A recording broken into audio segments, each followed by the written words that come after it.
Hello everybody, welcome back to Dissociative. This is a channel that educates people about dissociative identity disorder, formerly known as multiple personality disorder, and other mental illnesses, generally ones that are derived from trauma. Recently we celebrated our 2-year anniversary of being on YouTube, and before I get into anything I wanted to give a huge shout out to everybody who's been with us for this journey, whether you've just joined our little community or whether you've been with us from the start. Thank you so much for listening to our voices and for sharing this information. You've made a huge difference to the DID community just by being willing to lend an ear and educate yourselves on a very misunderstood topic. So thank you very much. We're very, very honoured and happy to have as much of a wide range of people who watch our videos as we do. We're very lucky and we'll never take it for granted.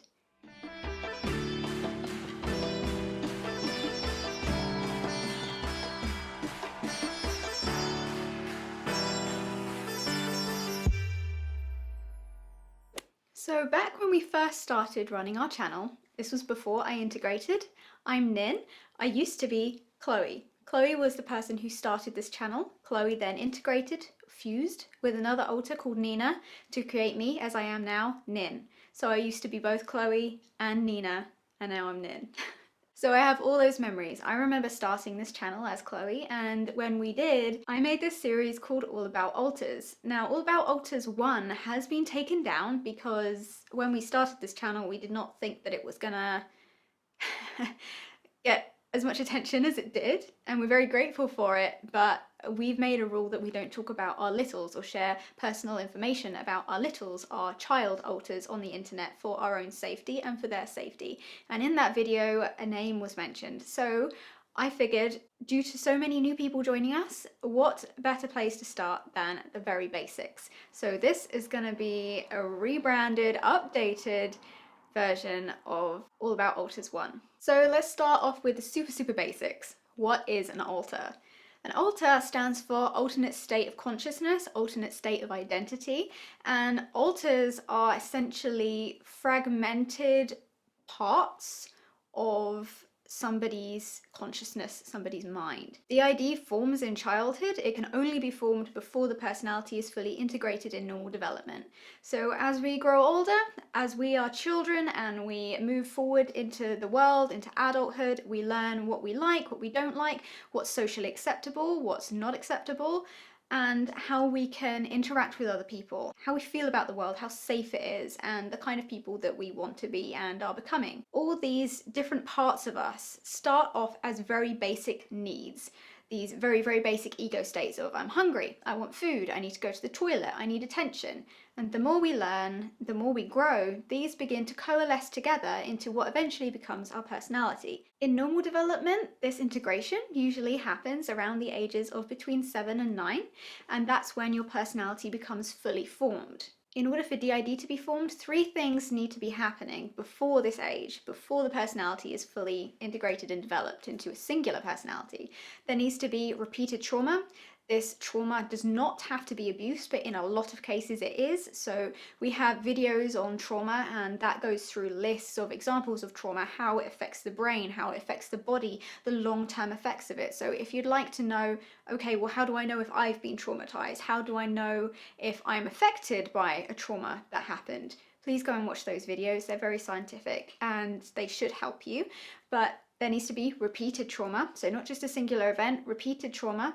You need to be able to dissociate to a high level, and you need to have a disorganized attachment to your primary caregiver or caregivers. Now, because of this trauma and this child not having anywhere to go with this information, this stuff that's happening to them, if they don't have a good connection to their primary caregivers, or they don't have a safe environment in which to process what's been happening to them, this child's brain is too young to be able to deal with what's going on.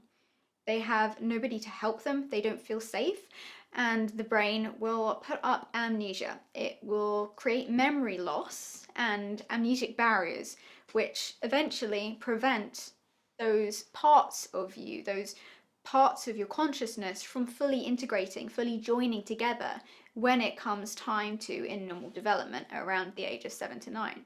This memory loss is what goes up between alters. That's why when one alter is fronting, almost always, especially in the case of DID, You won't have any memory, or at least very limited memory, because of the amnesia of what's happened while somebody else, another alter, has been fronting. Now, if you're fronting, that means that you're in control of the body. Okay, so now we know what an alter is in super basic terms.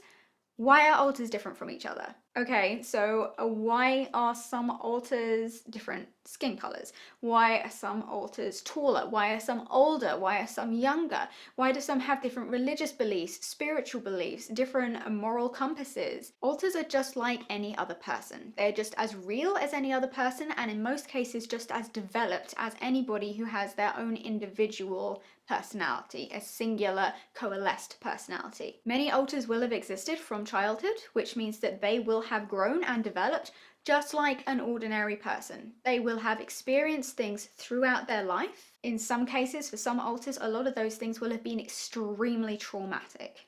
Some alters exist knowing that they're alters, they know what they have to do, and others will have no idea. In the case of the host, and host means the alter who is out most often, they generally won't know that they have DID, that they have alters, until either something really dramatic happens and it comes to light, or they're told by a professional or told by somebody close to them. DID exists to protect the child and to protect the adult that they become from the knowledge of the horrific trauma that they have experienced. If this person then realizes, oh, I have alters, oh God, something terrible happened to me. Terrible things, plural, have happened to me as a child when nothing should have happened. Nothing bad, nothing this bad should have happened. I did not need to be stronger, I needed to be safe. That is exactly why the brain goes, oh, no, denial, whenever a lot of people who are diagnosed with DID or come to terms with having DID will go, I must be faking it. You know, it can't be real. Because the whole brain goes into, they're not supposed to know about this. Oh my goodness, everything that we've developed, all these coping mechanisms throughout our life has revolved around making sure that the host never knows about this. So denial is very common. If you feel like you're faking and that scares you, you're probably not faking. People who are faking know that they're faking and would not be worried about the fact that they're doing it, okay?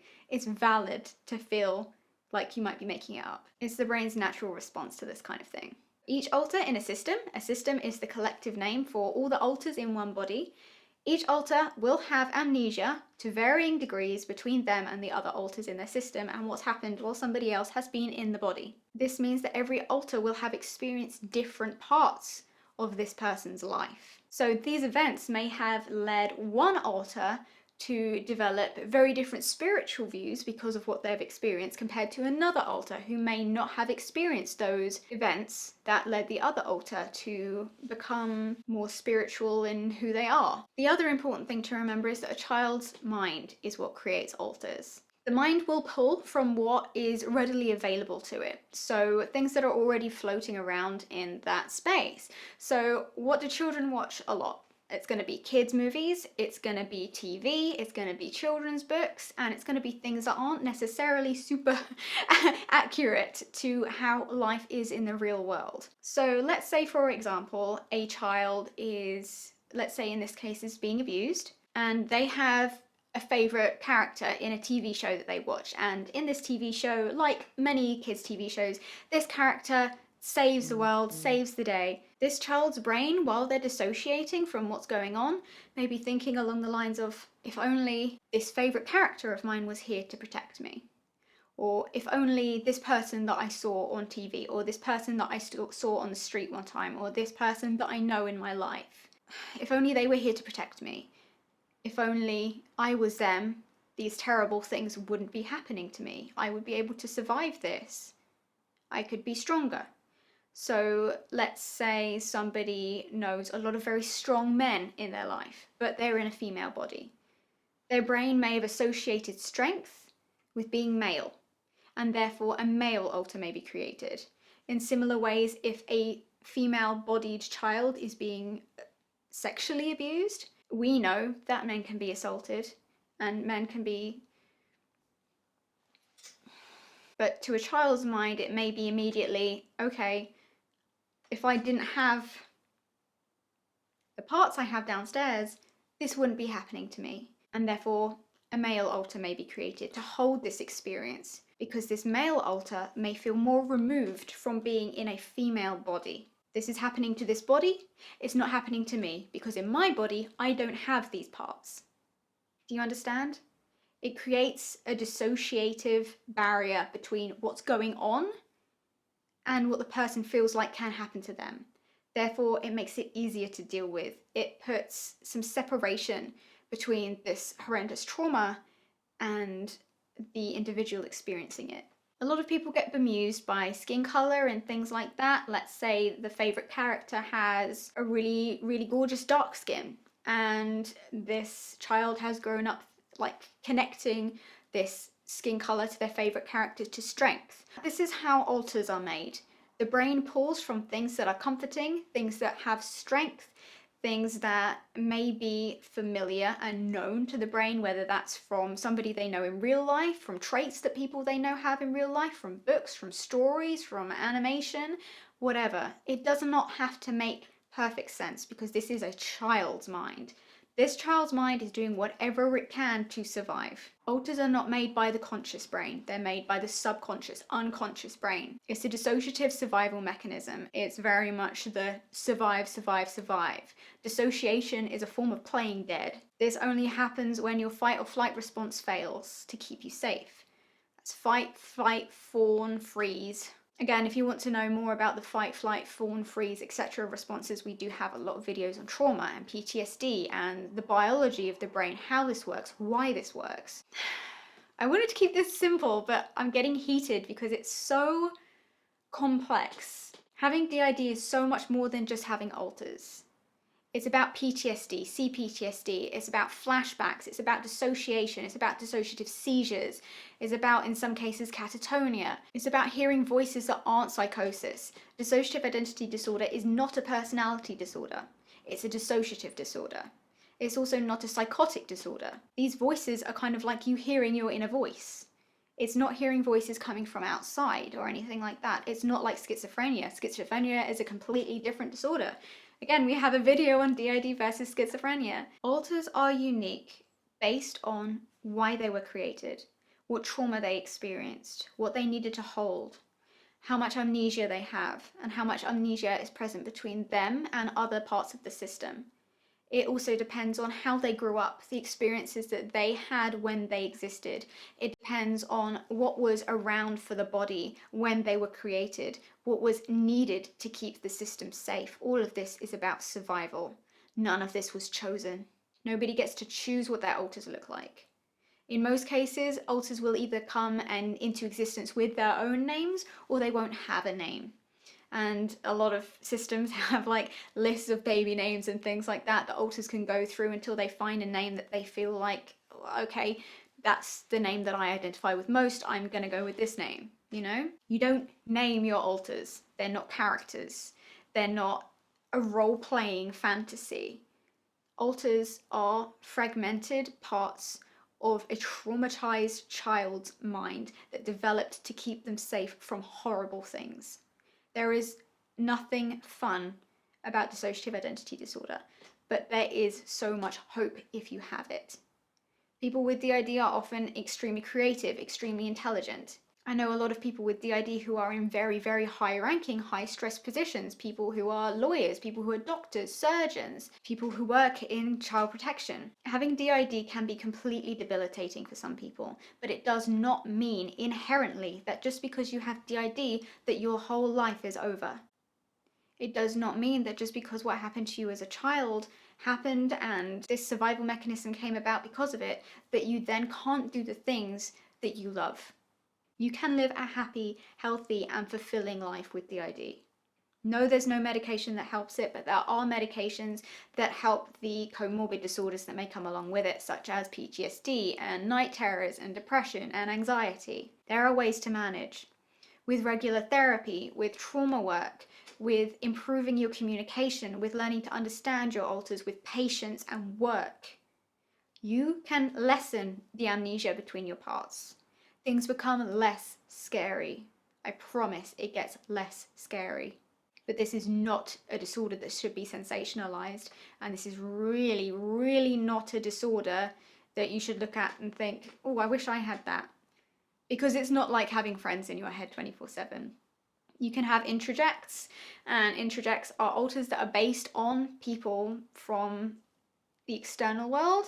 In some cases, these will be factives, so based off people that actually exist in real life, and sometimes they can be fictives, which are based off fictional characters. But introjects and factives can also be introjects of abusers.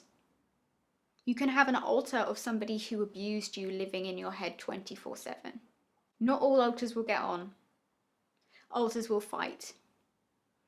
It's more like living in a house full of people. Everybody will have different relationships to each other, but there is no guarantee that everybody will get on. You still get lonely. Sometimes you can't hear anything, and it's really scary if you suddenly go from having really good communication to not hearing anything. This is not an enviable disorder. This is a disorder that is completely soul destroying. Yes, there are fun and exciting things that can come along with it. Yes, it's fun to learn, you know, who's the better drawer, how muscle memory works between alters, who has traits that will carry over through talent from one alter to another. It's not all doom and gloom, but this is nothing that should be envied. Please don't mistake dissociative identity disorder for a choice. It's not as rare as people think either. The statistics lie somewhere between 1% and 3% of the population have dissociative identity disorder. That's millions of people. It's more common than schizophrenia. It's just as common as bulimia. I'm sorry, this was supposed to be a nice, calm, easy, short video. The stress in the world at the minute with the coronavirus and things like that has really got to us. So I'm sorry if this was a little bit complicated to follow. Things are going to settle soon for all of us. And we want you all to know that we have you in our thoughts, that we know this is a difficult time. If there's anything in particular that you want to see us make, if there's anything that you guys need to hear, please let us know and we will make it for you. You're not on your own. Even if you're isolating, you're not on your own. We're all in the same boat, or at least a similar boat on the same sea right now. Things are going to be okay.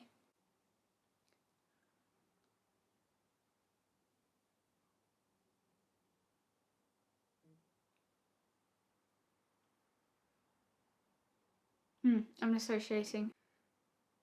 No, okay, I'm gonna sign off because